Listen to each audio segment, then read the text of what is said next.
Good afternoon, and welcome to the Baseball and Beer Podcast. I'm your host, John Nee, along with my co-host, J.R. Nicholas. Hello. TGIF, brother. TGIF. Happy Friday. Yeah, happy hot week for you, man. Oh, it was a tough one. It was a tough one out week. there.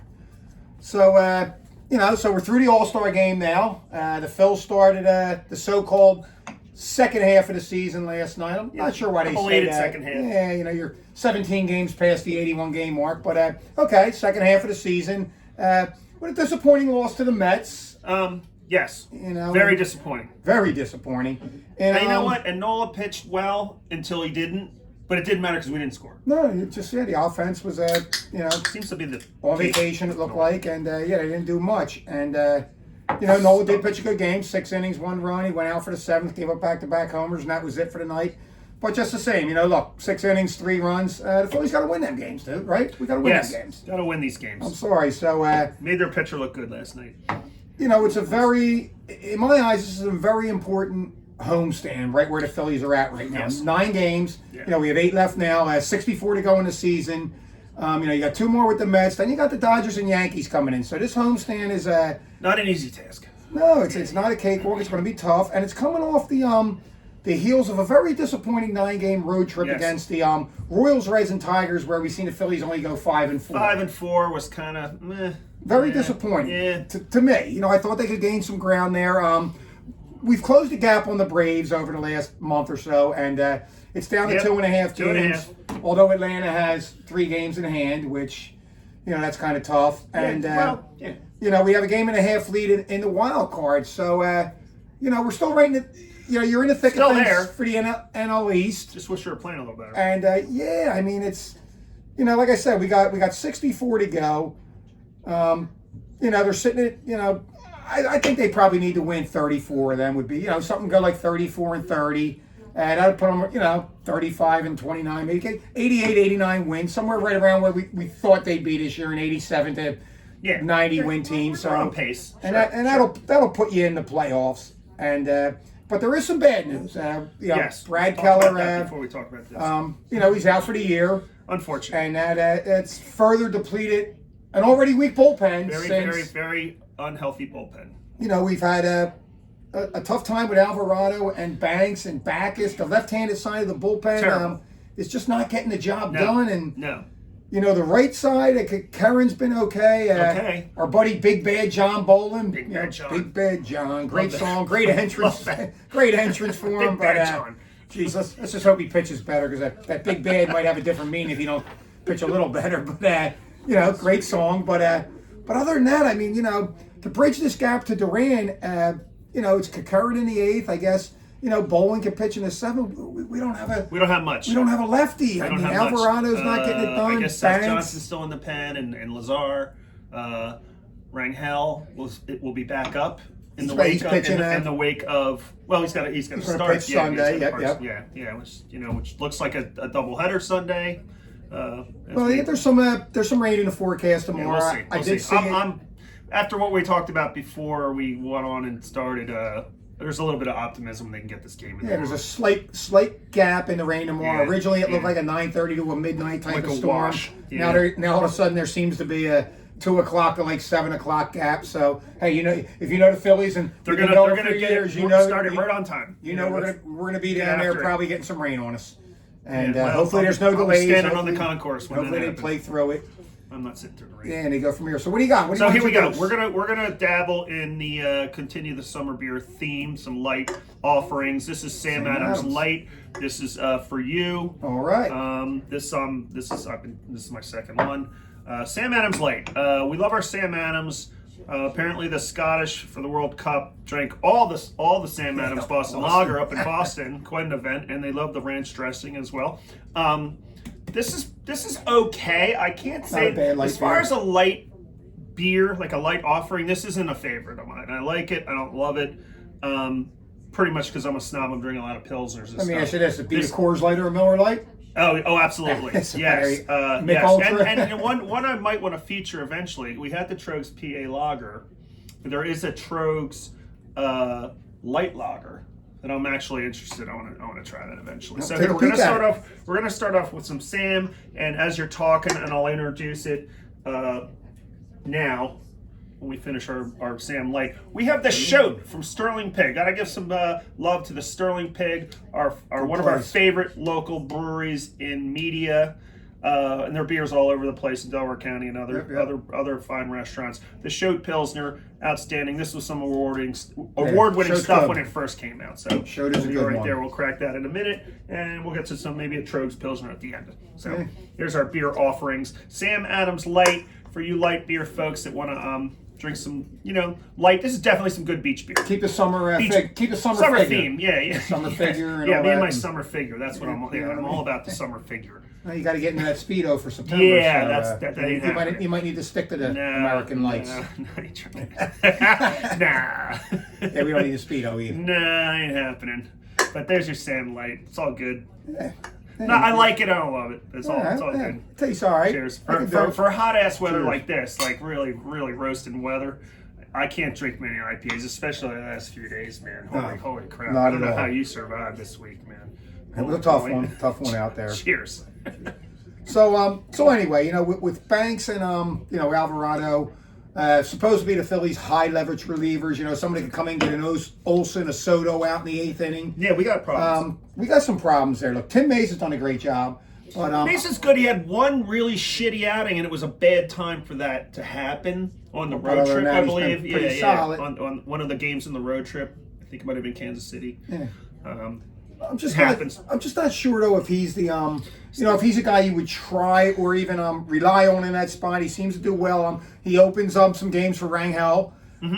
Which is weird. Seems to pitch I well. still don't get that. In the 6th, when he comes in the 6th, maybe even the 7th. I don't think he's the guy they would go to in the 8th inning as a high leverage guy. At this point, like I said, you cannot just assume or hope that Alvarado and Banks are they're going to turn it around. Banks is on the IL now. They got to make a move. The trade deadline is 18 days away. There's no hope for me in Alvarado. I think that ship has sailed. That ship has definitely sailed. He He hasn't the last podcast. I don't want to see him in the 8th anymore. I want to see him in like the 6th after like Nola last night. It's been 2 years now. It's been a couple. Yeah, it's enough already. He was bad last year before the suspension. He was bad when he came back.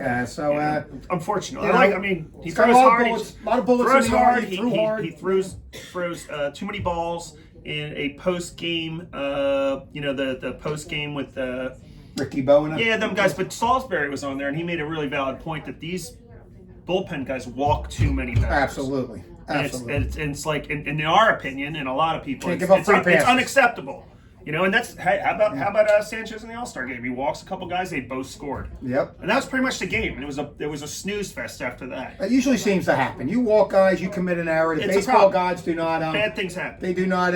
They do not take lightly to that. You make an error or two, you give a walk or two. Them runs are scoring. You walk a leadoff hitter in the 9th in a 3-2 game. You can bet that guy's getting a second on a steal, a ground ball, or something, and he's going to score. It seems to happen. We've seen it too much over the years with our bullpen, our lack of closers throughout the years, and we have the closer. We just can't get to him. We need to figure out a way to get to him, and the trade deadline. I mentioned 18 days away. Yeah. The big problem. Relief health is imminent. Yes. The big problem.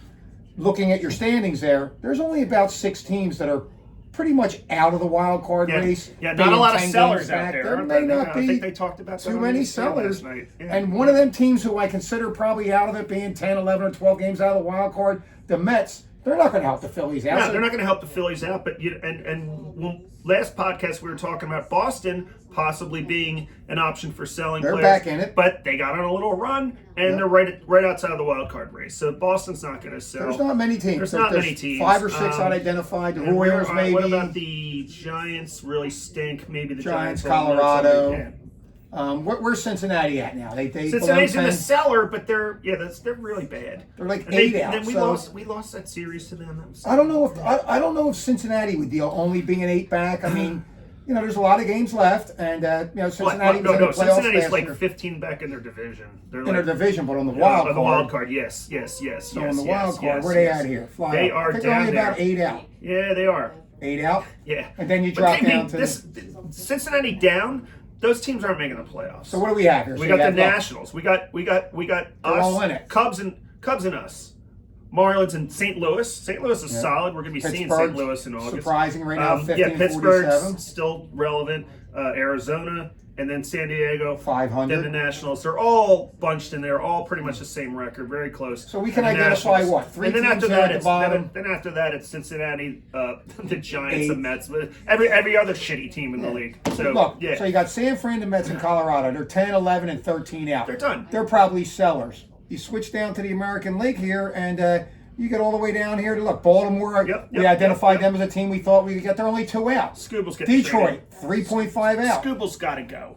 Why? You're 3.5 out. They well, might make a run, Detroit. Yeah, that's a good point. The A's are only 6.5. So look, you have KC and They have a lot. Angels They have a lot of decisions to at make. 10 out. You're talking 5 teams. You're talking 5 teams that are probably not in the wild card race right now, and that's not a lot. There's not a lot of. To ask a quick question on this front, and to put this little wild card spiel, Scooble is a free agent. Yes. So it would be a rental, and they could do a Cliff Lee, and they could buy him back.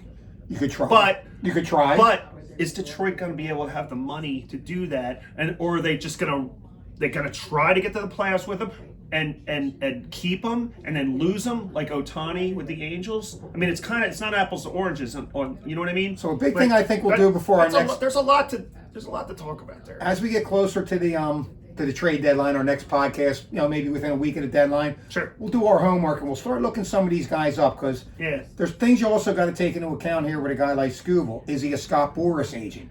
If he is, that's a big contract. Very relevant question. You know what I mean? So you got to find out who's representing. Even if he some isn't, of these he's going to guys. get a lot of money. So. He is, but Boras has been but like if you're he's been Detroit tough. and you're like, hey, we're going to buck up and sign you, but we're going to trade you first. You're going to be a rental for some team that really needs you, and then we're going to buy you back. Maybe that could have been the conversation with Cliff Lee. Could have been. That would be tampering, but I'm sure it happens. You know what I mean? But you don't know. Yeah. We'll see. So again, trying to get a couple relief pitchers, one at least, one lefty at least, maybe 2 with Keller being out. So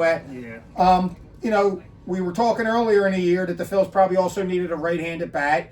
And we kind of thought they maybe needed a starting pitcher with Painter being sent down and Rangel being a guy that seems to be only be able to go 3 innings, and then they go to the bottom of the bullpen guys, the Seth Johnsons, the Lasers, to try to eat a couple innings up before they get to, hopefully the 7th or 8th inning in a close game, a 1-run, 2-run game, a tie game. So, the number one priority has to be a relief pitcher for with Rangel and possibly Painter coming back, we've kind of got that 5th spot, kind of like that's kind of the continuous revolving door. But then that enables other pitchers to be the pieces in the pen that can help out.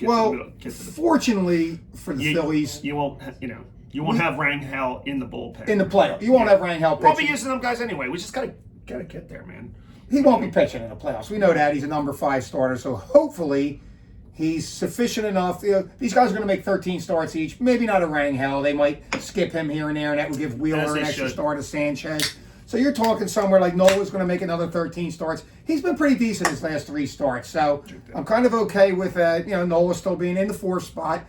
He wouldn't pitch in a wild card round. He wouldn't pitch in the NLDS, as you'd only need with a day off 3 starters. So where Nola would show up in the rotation in the playoffs would be the NLCS for Game 4 and the World Series for Game 4 if they get that far. And I would imagine it would kind of be like how they used him against the Dodgers last year.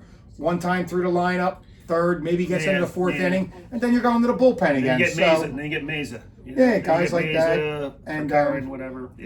So with the teams being in this wild card and it possibly being hard, the number one priority has to be a reliever, which every team's going to be looking for. So that's going to make it all the more harder. There's a lot of fishing going on out there. There's going to be and a lot of interest in sure a lot of players. What what are the Phillies willing to give up for an Adolis Chapman? Are you willing to give up an Aiden Miller? No, Probably not. I don't know. Are you willing to give up an Andrew Painter? I mean, we're talking rental, and I don't know, man. It's a lot.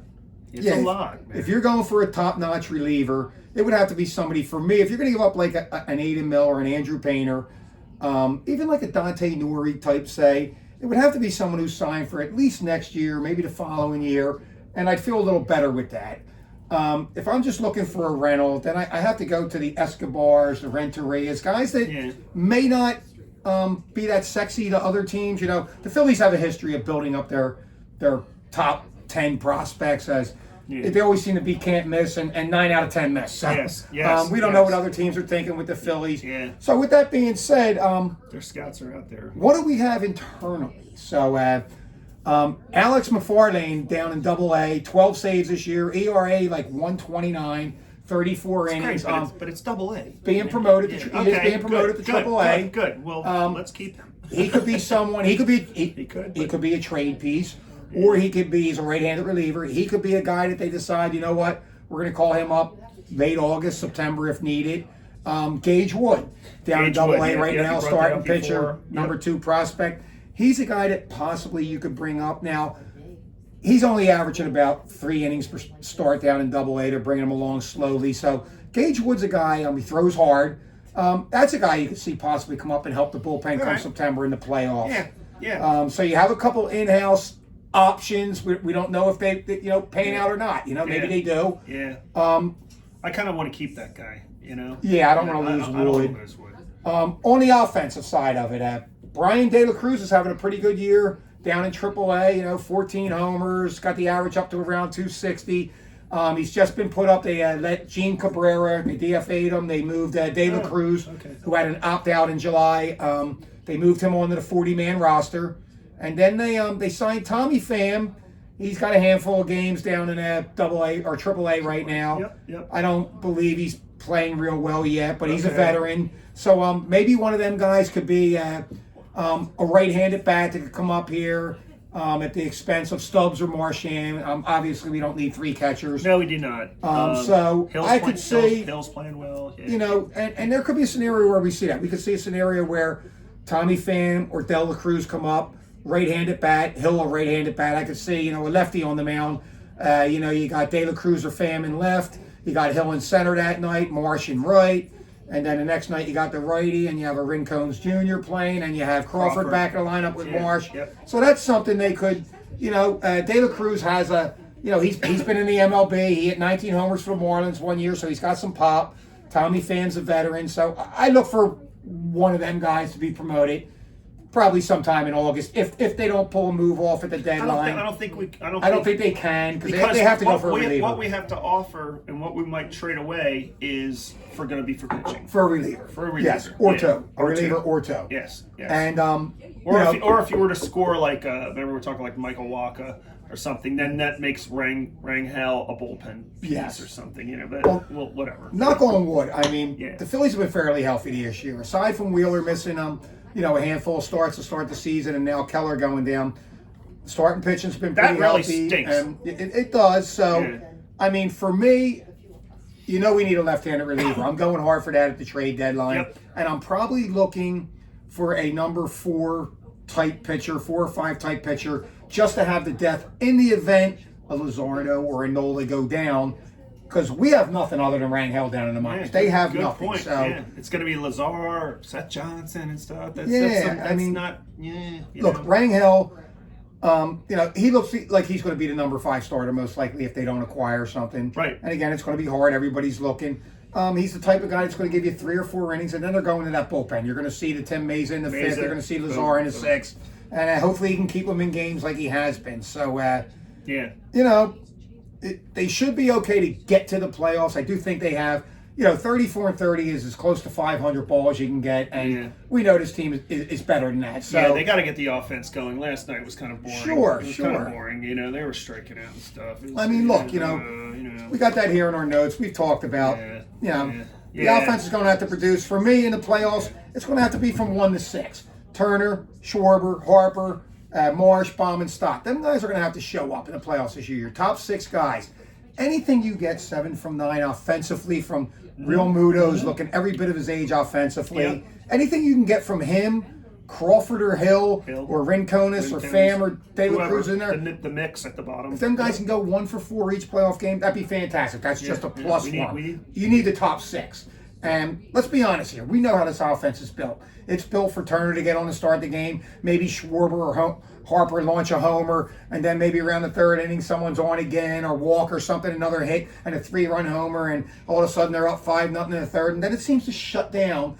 And when you do have a guy like Nola on the mound and sometimes Luzardo, we just see that 5-1 after 4, 5-3 after 5, 5-4 in the 6. You know, you're like, oh, come on here, 5-5 in the 7. Hopefully that'll change. You It know, just seems we need little changes. Yeah, we need things to we change. we've been a lot of home run or bust, and Yep. I think, in my opinion, and we've seen a little bit of it, not as much as I would like. We've seen a little small ball with Donnie Baseball since he's took over this team.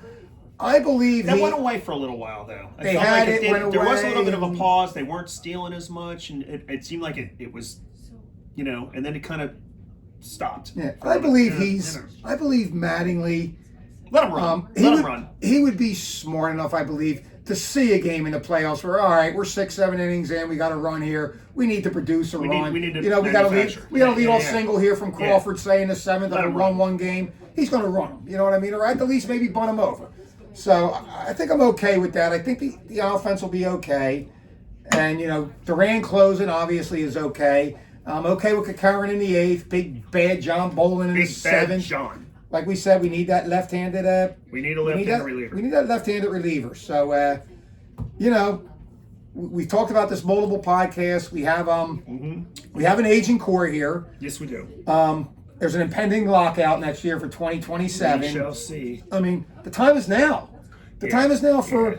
I think personally, the time is now for Dombrowski Yep. and for the squad. I mean, Dombrowski has not been the Dombrowski that I saw in Boston, the Dombrowski I seen in Detroit. You know, I liked the Duran last year. That was pretty much the biggest Duran thing and he's Bader done was for me. That was a nice move. Yeah, Now, Duran's been a blessing. We needed a closer. He's Yep. been good, but it didn't come without giving up. You know, they gave up a good young pitcher in Mick Abel, and they gave away their, in my opinion, only catching prospect they have in the system at the moment. It had Eduardo Tate. Oh yeah. It was a good young player, so they gave up to get. Yeah. And Paid. you know, they needed to.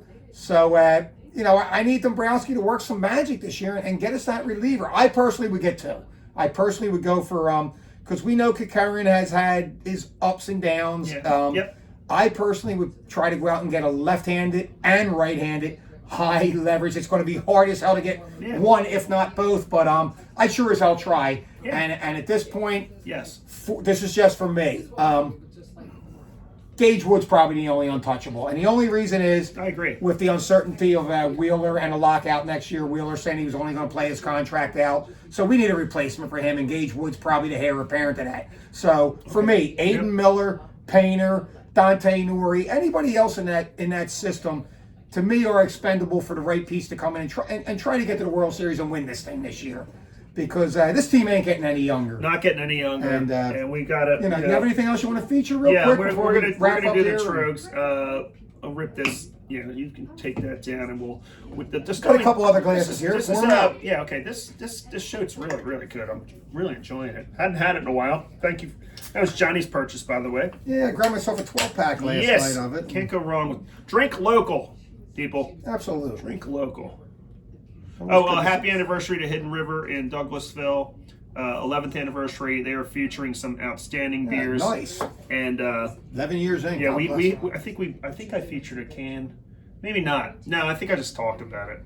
Anyway, some good local breweries out there making great beers. Of course, Troegs and from Hershey's great, and Yes, they are. and our Sterling Pig and our beloved La Cabra, Levante. I gotta get some Levante. We gotta do some beer. Yeah, we could do some We did some Levante. beer last year. We gotta I feature got, some really about 15 beers back on the wall of shame. on the wall of shame. You know, all beers that went through the gullet back Yes. there. Craft That's beers. the rule. It's We got to will go add. through you. So yeah, we got Cheers. some Levante back there. La Cabra, another one of our favorites. Sunshine Pills from Troegs, outstanding summer beer. Great, Awesome. great summer beer. Cheers to On a summer good hot beers. weekend. I'm gonna take this down, pour this, and we'll wrap it up. Yeah, we'll You wrap got- it up. we Yeah, have that's the, pretty much about all I have. yeah. Unfortunately, folks, Dombrowski's on the clock like Dombrowski. we said last time. And the team. And the team. I think they're both and the on. Harpers. Yeah, and the Harper, everybody. Schwarber, And Turner. It's- You know, You know, yeah. it's time for these guys to step up this year, and let's get back to that 2022 offense that was hot, and until they ran into a very tough Houston Astros team in Yes, the they World did. Series. No shame there, first year the Phillies were back in the playoffs. So, but it's a rare night off for the Phillies, folks. After ESPN yanked them into a game last night, Thursday night, a money grab. I like Carl Ravitch, and I like the whole thing, but I mean, It was kind of a, what did you call it, money grab or something? It was we're the only team playing in Major League Baseball on Thursday night, and couldn't give him another day off. And couldn't just give him start another up day Friday, off. Saturday, Sunday. It's all about the big money now. And it's the Mets. Soto just kind of dropped anchor after getting a hit in the fourth inning. Was that first they didn't have a real good Turner homered in the eighth maybe to cut it to 3-1. No, I'm talking about the All-Star game. Sorry, my bad. Soto got his hit and got hurt. NL lost, and then he just pretty much stayed. He got hurt last night, Soto, or something. They took him out of the game. Yeah, I think he tweaked something. I'm not sure. I didn't really look into that. I was a little busy. Console the Mets fans whatsoever. Doing some stuff. So. Folks, that's pretty much all we got. Like we said, no Phillies baseball tomorrow. Muck the Fets. Hopefully we got a little bit. Hopefully tomorrow they get the game in. 4:05 start tomorrow, folks. We're gonna go loiter in South Philly. I'm not parking until the game is gonna be till the tarp's coming off the field. We'll do a general rule. We'll do a couple breweries before we get down there. Yeah, we might go to Human Robot. All hail Human Robot. Let's go South 12th Street, right there at Passyunk. I'm gonna stop at the Gatehouse. Milk drinks. Yeah, milk tubes. Milk tubes, 1, 2, boom, $3 milk tube. And just going to shout out, my daughter's working there, the Gatehouse at the Navy Yard. Terrific little sports bar there, right at the gate, with the police station on this side and the Gatehouse on this side. Great burgers, great draft beer selection. The Gatehouse. We might stop. We're going to stop in there and say hello. That sounds like a good plan tomorrow instead of going to K-Lot with the I don't want to sit around in the rain waiting for them to take the tarp off. We'll go elsewhere. Yeah, absolutely. That's what we do. That's all we got tonight, folks. We execute. We'll see you probably sometime next week, maybe after the homestand. Bring us closer to the trade deadline, and hopefully we'll have some players we think the Phillies may target, and other than the usual suspects that you hear from ESPN all the time, the Trout, the Buxton, guys that ain't coming here, basically. We'll talk about the Dodgers and Yankees series because they're kind of a big deal. There's going to be a lot of the fanfare will continue here in Philadelphia. In the wake of the All-Star game, the FIFA World Cup, there's Philly's just killing it this summer. So cheers to real quick too. A good shout out to the city of Philadelphia for the All-Star game. They really put on a great show. I'm reading a lot of stuff on FaceCrack that just people from other cities were in Philly and they're just digging it. They did a great job. There was the Boo Bird post like, oh, Philly fans. That's going to happen. Well, what do you expect? We're passionate fans. We're gonna boo the Juan Sotos and the other team, the other players. It's going to happen. Yeah. So but they did a great job. They did a great job. The All-Star Village at the convention center. Yeah, you went to that. Yeah, the home run derby, the fireworks during the game, the whole Sandlot thing with the that kids was pretty cool. It was really special. The game itself might have been the most boring part of the whole weekend. The game itself was really kind of a bummer. I'm talking to George and his son. I'm like, wow, this kind of stinks, dude. We had like one hit until the 7th when we got our second hit, and then we get our third hit till like the 9th inning. For anyone here know what I was talking about, I went to that All-Star Village. They had some really cool, Raleigh Fingers was there, Fergie Jenkins, cool to see these guys. Guys we watched as kids, you know what I mean? Yeah. I had baseball cards. Sarge was there. Yeah, Sarge was there talking about beating the Dodgers, and how he, was happy to stick it up Tommy Lasorda's ass because Lasorda gave him a hard time back in the day with his homer, against the Dodgers. And that was a big one. And he even brought up, he knew the Phillies history. He said, it was big, for us winning in '83 because the Phillies had suffered some heartbreak in '77 and '78 against the Dodgers. And I remember it as a young kid, man, being heartbroken when the Phillies lost to the Dodgers, and ecstatic in '83, and then '96 and '97 when we beat them, and the Dodgers clipped us last year. So there's good history there. I like it. It's all good. Talked about it, and it's a lot of fun. Raleigh Fingers was pretty cool, talking about Charlie Finley's old A's back in the day. And these guys are up there. These guys are in their 80s, and they looked great, man. It was a really, really good. You got to be taking that Prevagen or something to remember all this stuff. These guys just are locked in on the memories. They were locked in. They were talking stories, right? They must do it so much that it's just kind of push play, and they just remember all the. It was really cool. They had wiffle ball fields set up for the kids, batting cages, they had memorabilia. They had some of that stuff for the Negro Leagues. They had the ladies there to play during World War II. As a matter of fact, 4 ladies were there, which was amazing. They were up on stage talking, and awesome. They're well into their mid-90s. If you think, World War II ended in 1945, for Christ's sakes. I know. So they had their uniforms with them. It was really, really some cool stuff. They had a lot of merchandise for sale, which, you know, I took a peek at a few stuff. I just wasn't into a $60 All-Star hat. Yeah, I got a lot of $70 I got a lot of stuff at home. T-shirt. I bought this at Costco for like $14. Anyway, but it was Philly did a great job. All hail Philly in the All-Star game. Yes, great job. It was terrific. But anyway, all right, folks. So that's all we have. Let's go Phillies. We'll Beat check the Mets. back in a week or so and Beat the Mets. Beat the Dodgers. Beat the Yankees. yes, let's come out of this at least 5-4, like the road trip before the All-Star break. Yeah, let's we don't need win a some 3. games. We don't need a 3 and 6 homestand Yeah, here. that was I was fearing that. Yeah. That would be something we don't need. All right, folks. Have a great weekend. Cheers.